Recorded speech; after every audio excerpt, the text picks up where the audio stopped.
Jesus said, "To you it has been given to know the mysteries of the kingdom of God, but to the rest it is given in parables, that seeing they may not see, and hearing they may not understand." Prepare to embark on a journey into a realm shrouded in mystery and controversy as we dive into the enigmatic depths of the Serpent Seed Doctrine and its entanglement with esoteric practices.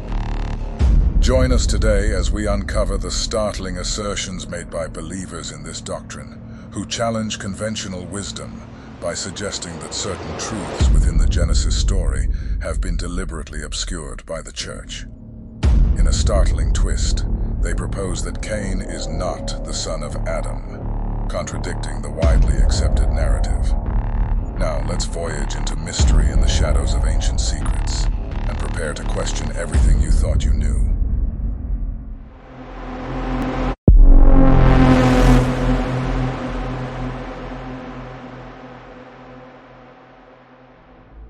Traditionally, it's believed that Cain was the firstborn of Adam and Eve, the elder brother of Abel. The siblings offer sacrifices to God, but only Abel's finds favor, leading to a tragic sequence of events. Fueled by jealousy, Cain takes his brother into the field and commits fratricide. As a consequence, he is marked and exiled. However, many non-canonical writings indicate that there is much more to this story. Let's now delve into the complexities of this enigmatic tale. We should start by examining the biblical texts and what they have to say about it. In the New King James Bible, in Genesis chapter 4, verse 1, we find, "Now Adam knew Eve, his wife, and she conceived and bore Cain, and said, 'I have acquired a man from the Lord.' Then she bore again, this time his brother Abel." The New International Version puts it slightly differently. Adam made love to his wife Eve, and she became pregnant and gave birth to Cain. She said, "With the help of the Lord, I have brought forth a man." Later, she gave birth to his brother Abel. Ever wondered why Eve expresses gratitude to God for his assistance in creating Cain, but remains silent about both Abel and their third son Seth? Why does she refer to it as acquiring from the Lord, or bringing forth with the help of the Lord? And what's the mystery behind a single conception leading to two births? Could they possibly be twin siblings?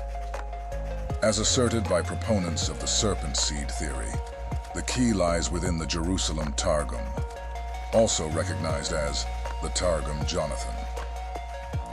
This Aramaic translation and interpretation of the Torah present a distinct perspective on the story. It narrates, "And Adam knew Hava, his wife, who had desired the angel, and she conceived and bore Cain.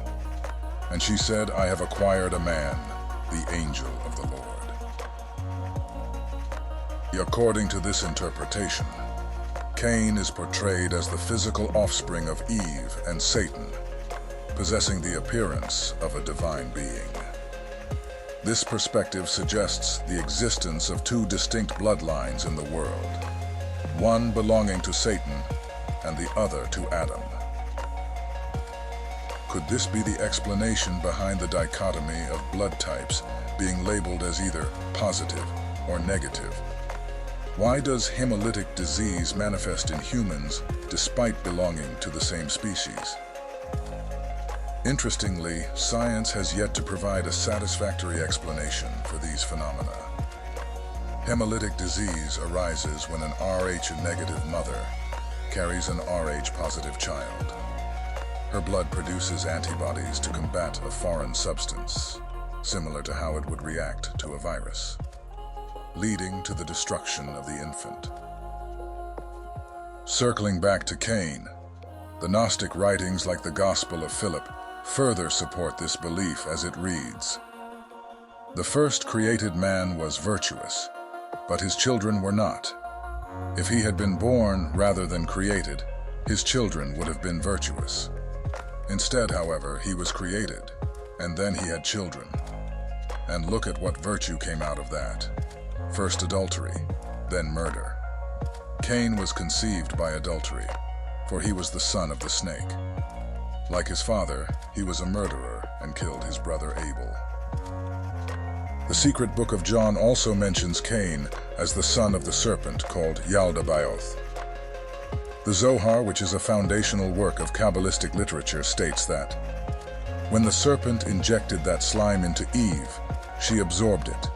So when she copulated with Adam, she bore two sons, one from that impure side and one from the side of Adam.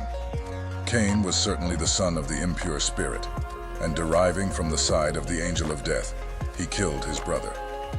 Being from his side, from him emerged all evil haunts, goblins, and demons. Furthermore, the Hebrew term nakash, used for serpent in the Bible, has a rich etymological connection beyond its literal meaning. It is associated not only with snakes, but also with angelic beings of shining nature.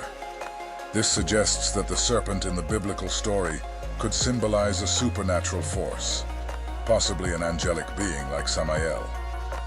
Samael, mentioned in ancient texts from sites like Khirbet Qumran and Nag Hammadi, is described as a great serpent tempter, aligning with the biblical narrative of temptation. Samael is depicted as a seducing angel, revealing secrets of sexual magic and dark alchemy.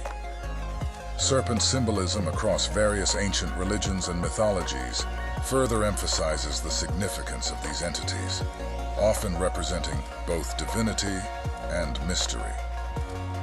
In examining Cain's birth story alongside the account of his younger brother Seth's birth, it becomes apparent that Cain's origin was distinct from that of his immediate family.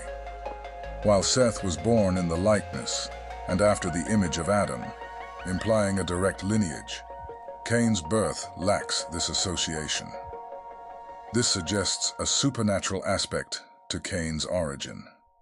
In addition, Adam's genealogy in Genesis chapter 5 does not mention Cain.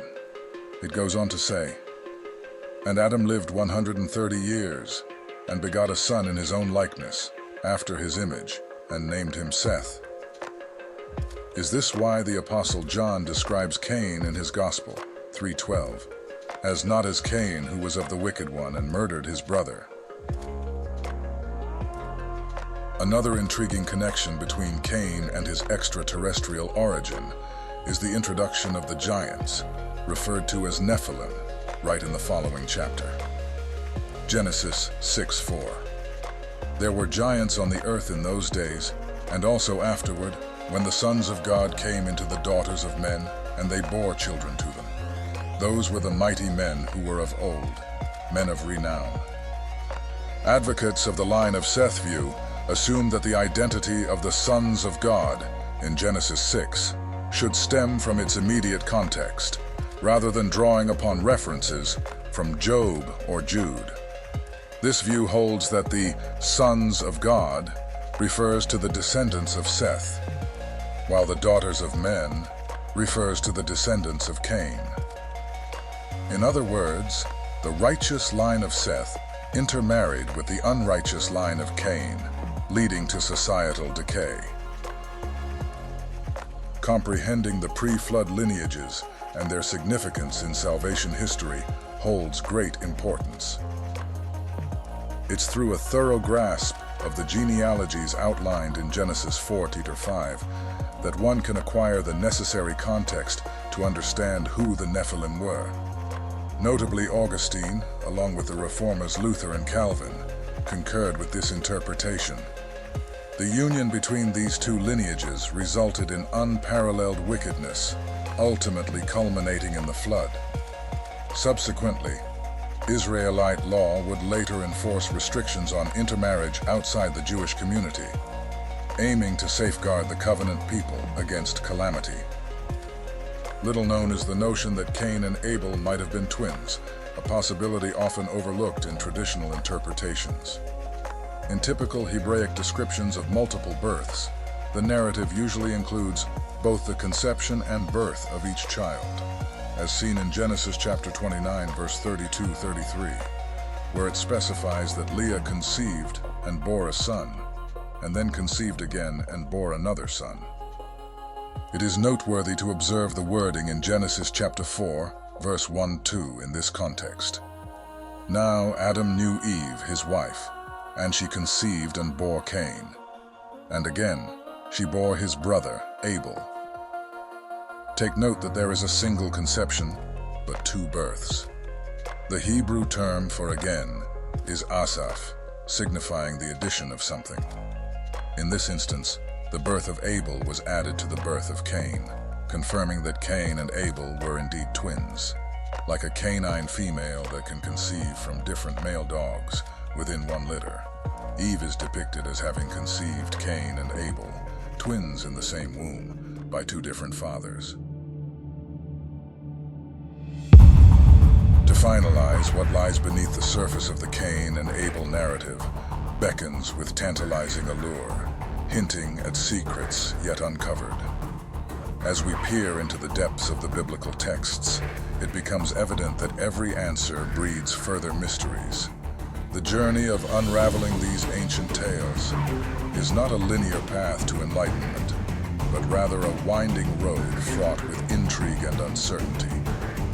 Embrace the shadows of doubt, for within them, the true essence of exploration resides. The pursuit of understanding is perpetual, beckoning us to delve ever deeper into the realm of the unknown, where revelations await those daring enough to seek them.